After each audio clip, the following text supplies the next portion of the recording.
Eric Flack of WUSA 9 is back with more all-new stadium news, and we listen in and dissect to some of what Commanders head coach Ron Rivera had to say at the NFL Scouting Combine in Indianapolis, Indiana. All of that right now on the Locked On Commanders podcast. Your daily podcast on the Washington Commanders, part of the Locked On Podcast Network, your team every day.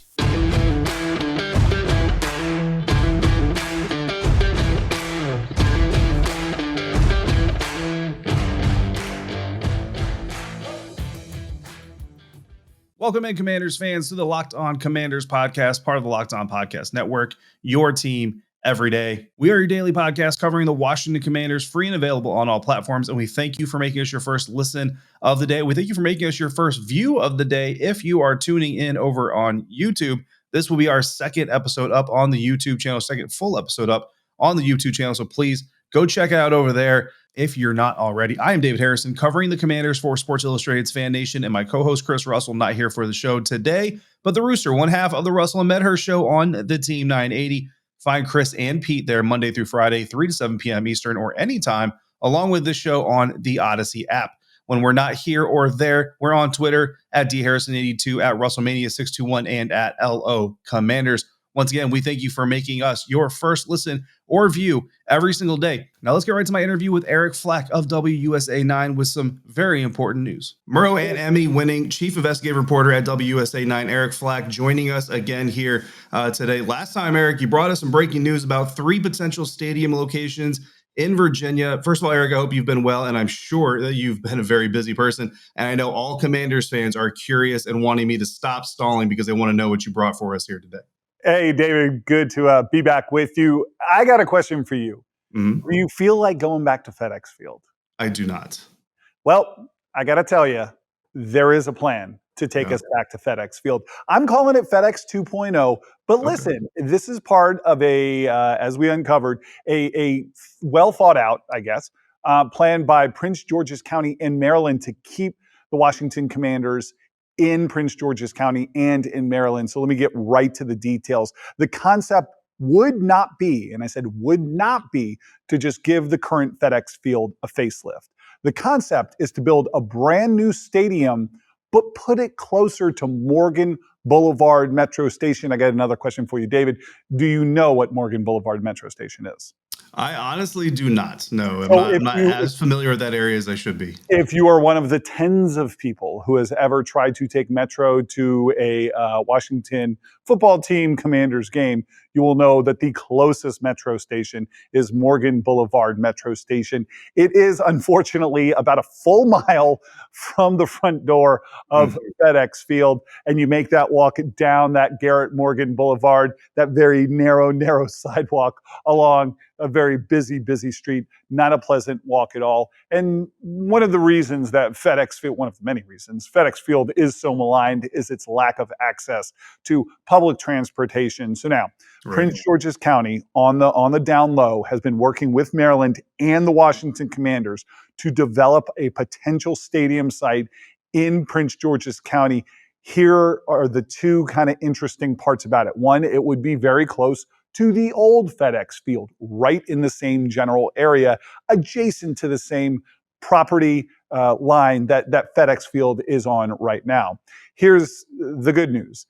The concept is to put the stadium within a reasonable walking distance of that Morgan Boulevard Metro Station. And that really is sort of a game changer when you're talking about it's a blue line metro. It goes to Virginia. You can use other metro lines to get to the blue line. We would actually have public transportation, legit public transportation, to a Washington Commanders game. And once again, this stadium would be part of that larger Washington Commanders complex concept that the team is exploring at 3 different sites in Northern Virginia, the ones that we uncovered last week, Sterling, Dumfries, and of course, Woodbridge.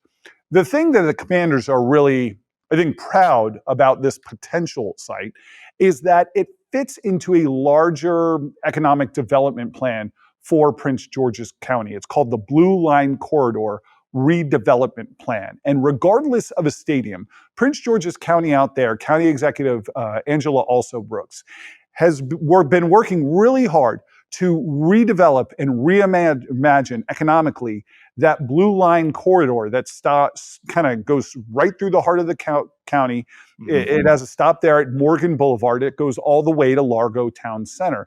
Now, this is not an area that we necessarily have all been really, really excited about, except the people in Prince George's County.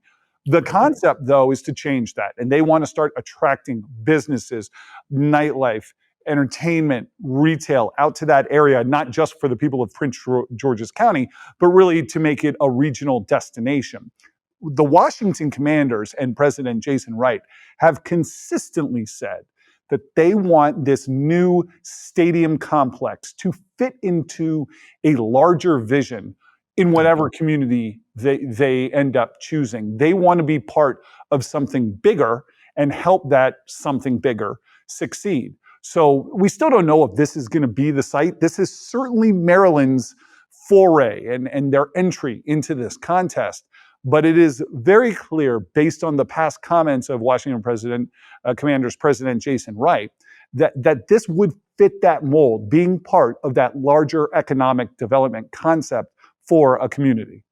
And that certainly brings goodwill and obviously positive PR if you're helping to rebuild part of a community or improve any part of an economic situation. That PR is going to help anybody, and obviously the Washington Commanders could use all the PR they could get right now. But Eric, I mean, part of the Virginia push to get the team to move into that state eventually is also freeing up some money, right? Getting some money to kind of throw at the bank as well. Is Maryland making moves in that avenue?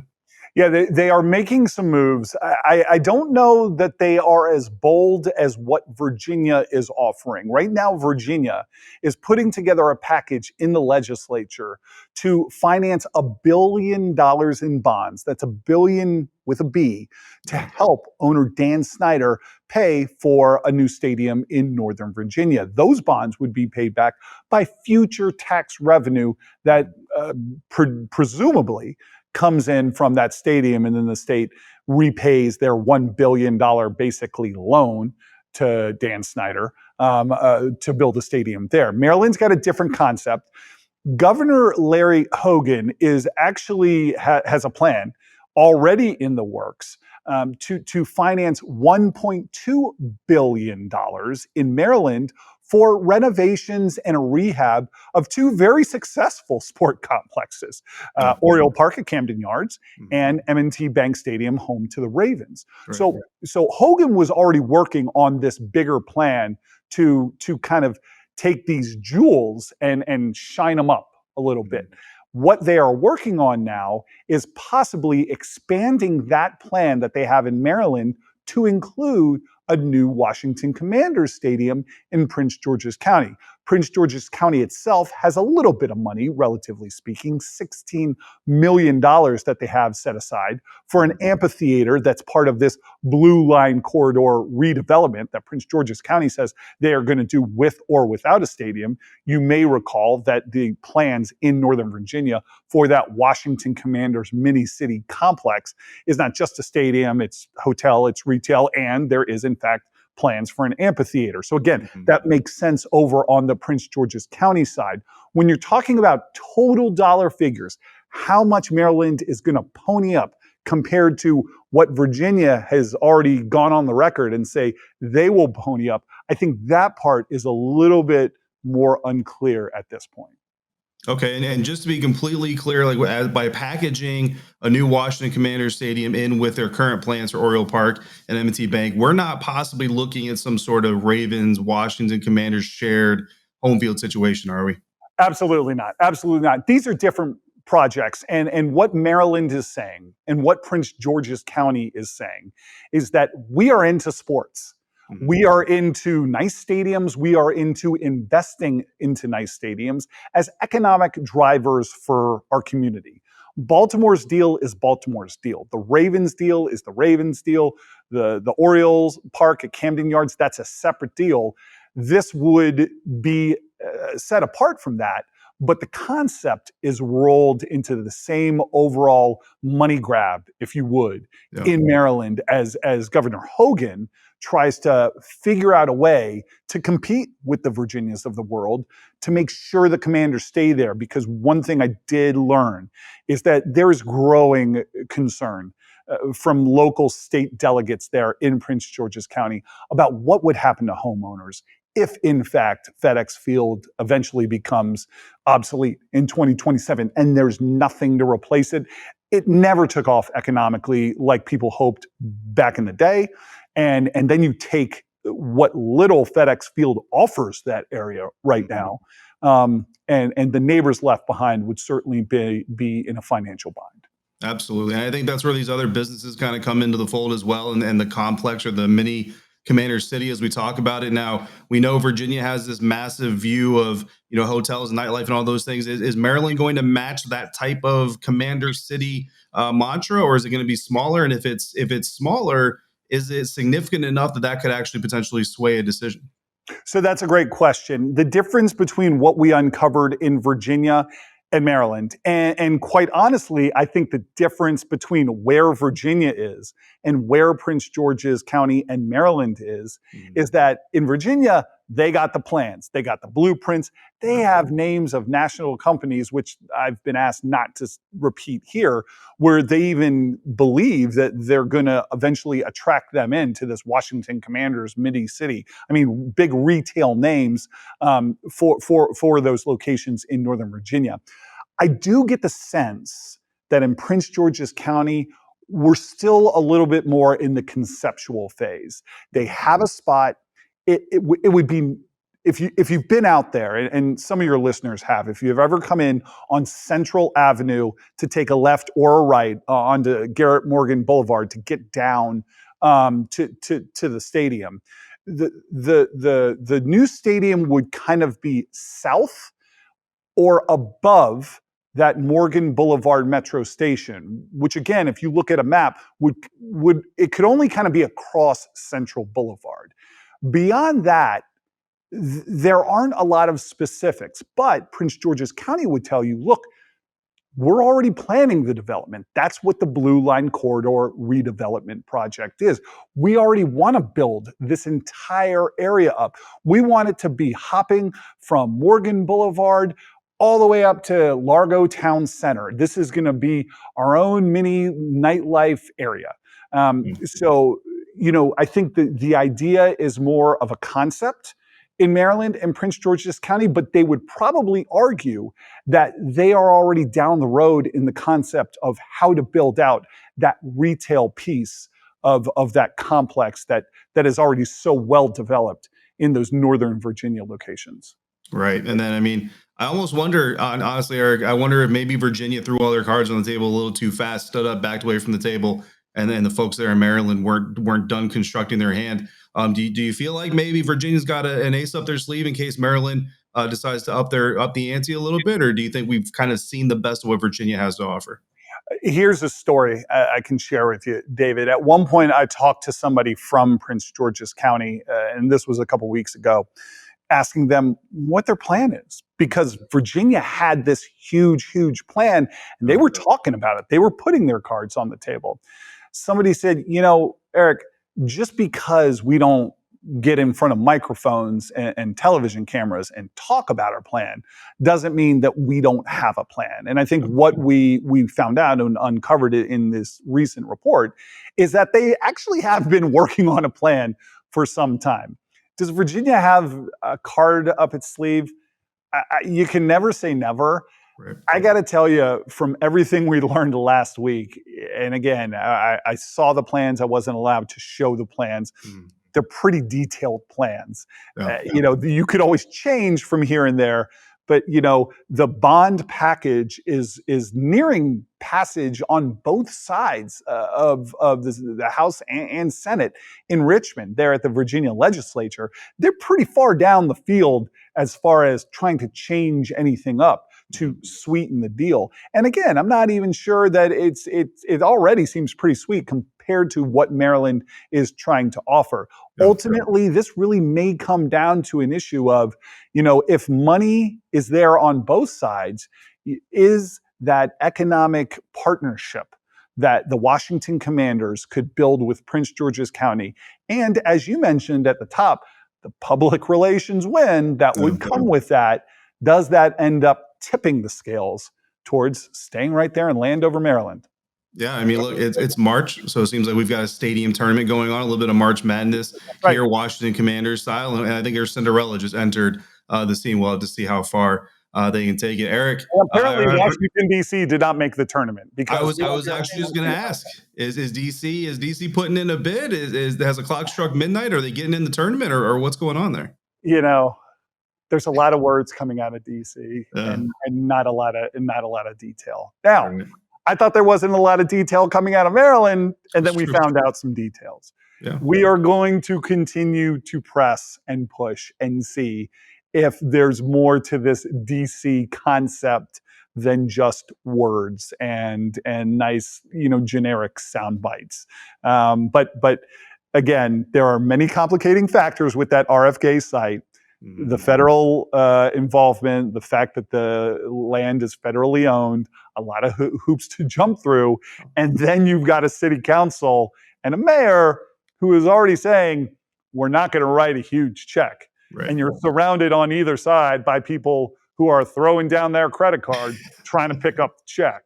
Absolutely. So you can assess their March Madness chances however you want from that. Absolutely. And you're going to be on the case, obviously. And I'm sure we're going to have even more conversations about that. Commanders fans, Eric Flack, WUSA 9 investigative reporter. Follow him on Twitter if you don't already, at Eric Flack TV. Eric, appreciate you stopping by Locked On Commanders podcast. I'm sure we'll talk again soon. Thanks, David. So just as we expected, Maryland entering the conversation for a potential host for a new stadium for the Washington Commanders. And who knows, this thing may get so heated, we may end up with some prop bets over at BetOnline. And if you want those prop bets, you can go to betonline.net because they are your top spot for your latest odds, totals, player performance props, and where the next fired coach is going to land. BetOnline.net is the number one spot for all your sports betting needs, and they remain your best spot for your sports scores, podcasts, and news this season.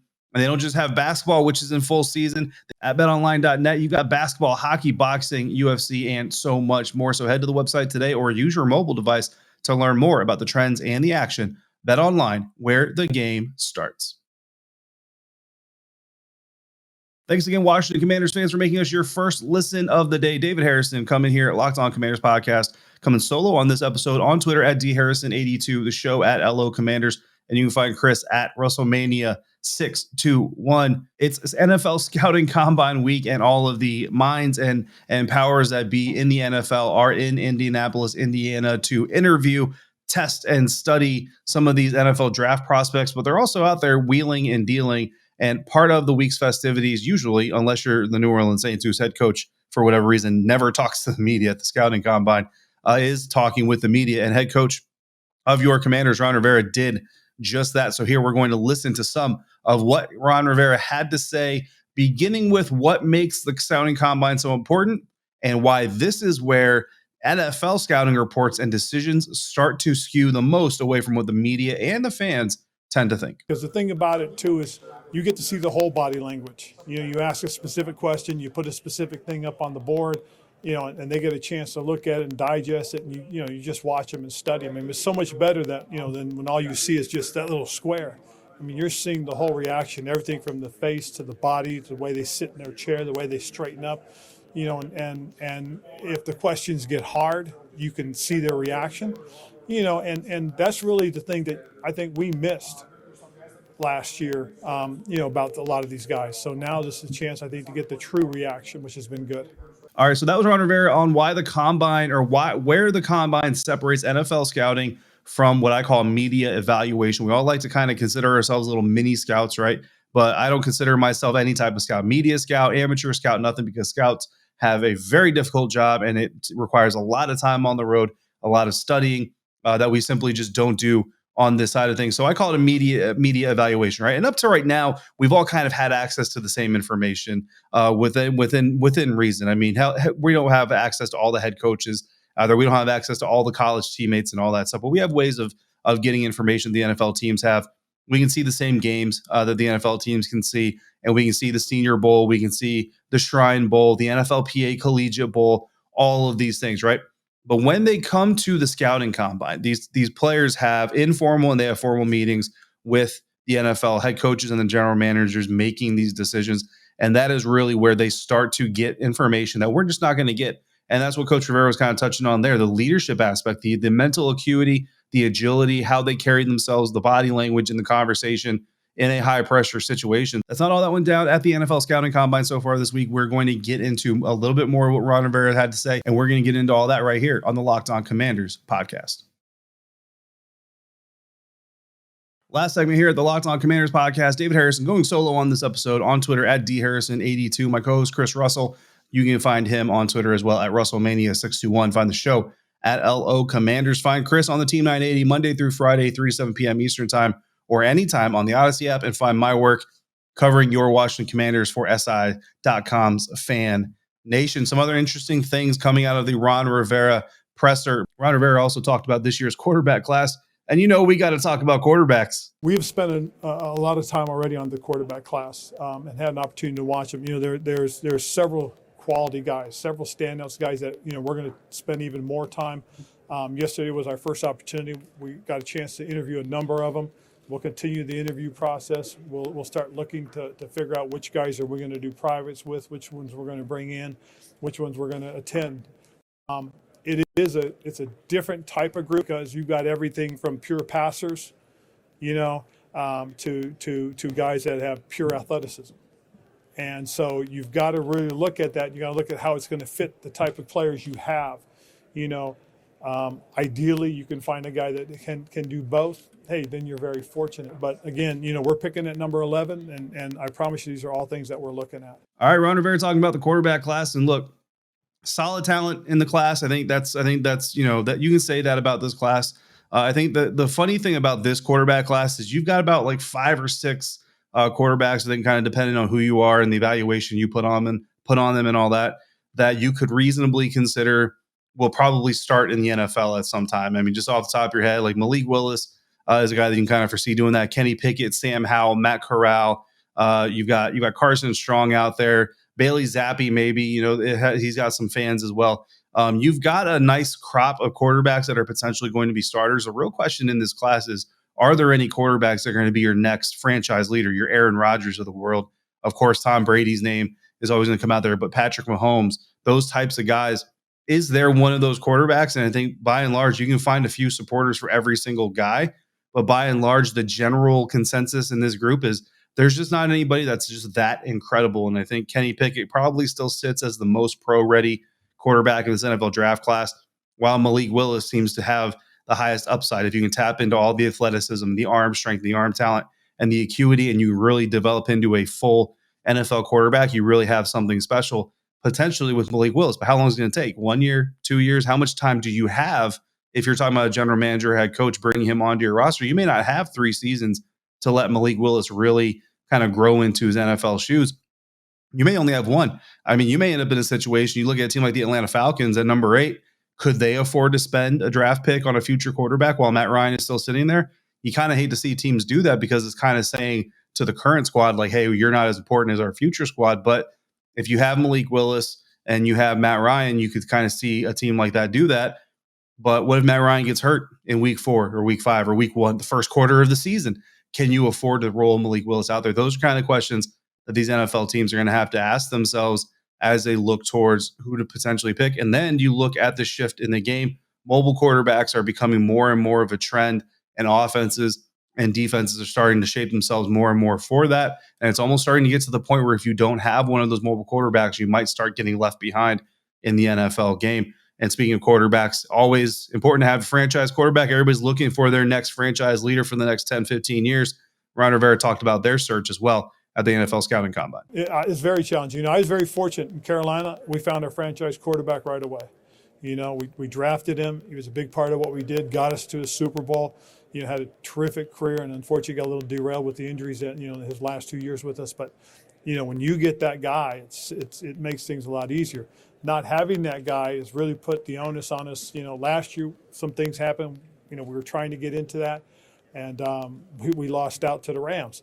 Now this year, we, being very proactive, looking, searching, doing things we are, trying to truly cover every base, and I've said this, there's really 3 avenues to finding that guy, or actually there's 4, whether you got it on your roster, whether you can make a trade for it, whether you're out there in free agency or now the draft. I mean, we're looking at all 4 of those things, and we really are, and trying to decipher and figure out. It's a long process. It really is. And then you're still not guaranteed anything. That's the truth of the matter. I mean, for everything that's going on right now with all the, quarterbacks that could potentially be traded, and listening and following what's going on, I mean, every time you hear something, you're checking into it. And so we've got to do our work. We've got to do our due diligence. I think the importance of having a franchise quarterback obviously can never be understated. But you hear Ron Rivera, kind of talk about how they lost out on Matt Stafford last year and how they're kind of learning from that. And then again, I mean, I remember, not this time last year, but, before the season started last year, the Los Angeles Rams are kind of the laughing stock of the NFL in the sense everybody said, well, it's great that you've got some good players and get some good names today, but you have no future. Well, they've now a Super Bowl ring now, and their future looks pretty bright from a certain standpoint. So a lot of people, and Coach Rivera saying there too, nobody cares about those traded picks, and nobody cares about the fact they traded Jared Goff, a younger quarterback, to the Detroit Lions. So that kind of serves as a lesson a little bit. And you have to kind of wonder inside the Washington Brain Trust, like, was there a deal that the Lions were willing to take? I mean, they didn't have a Jared Goff, Taylor Heineke, not obviously an established, proven quarterback at that time. And Jared Goff, as much as he's not a great quarterback, he at least has some starts, some playoff experience, a Super Bowl under his belt, not a win, but he did play in Super Bowl. So that kind of helps his stock just a little bit, at least from a trade standpoint. Did the Detroit Lions even have kind of an offer on the table that Washington could have accepted? They chose not to. And I mean, look, just because Matt Stafford won a Super Bowl with the Rams doesn't mean he wins one if he comes to Washington. So again, when you hear Ron Rivera talk about things like value and how much a player is valued by one squad or another, it really does differentiate between the squad, the staff, and the situation. I think Matthew Stafford very happy with the deal that the Detroit Lions took, and now the Washington Commanders looking to find a similar type quarterback for them, whether it comes in the free agency pool, the NFL draft, or via a trade, or an in-house guy, which I don't think it is, but you never know. So that's the latest news coming out of the NFC from the NFL Scouting Combine. Guys, plenty more to come. Chris and I will be back tomorrow, and we're going to break down some of the comments made by General Manager Martin Mayhew, some very interesting things, including some contract renegotiations happening. So thank you for now for making the Locked On Commanders podcast your first listen of the day. Now make your second listen the Locked On NFL Draft podcast. Ryan Tracy and former NFL cornerback Eric Crocker bring the NFL draft to life every day with insight and analysis on college football prospects and NFL front office. It, like the Washington Commanders podcast, is available wherever you get podcasts. We will be back tomorrow. In the meantime, if you got questions or something you want to discuss, send them in to lockedonwashingtoncommanders@gmail.com or call in and be a part of the show by dialing 301-615-3577. For Chris Russell of the Russell and Medhurst Show on the Team 980 with Pete Medhurst, I am David Harrison, writer for SI.com's Fan Nation. If you're out and about, please be safe, be kind to one another, and thank you for joining us right here on the Locked On Commanders podcast.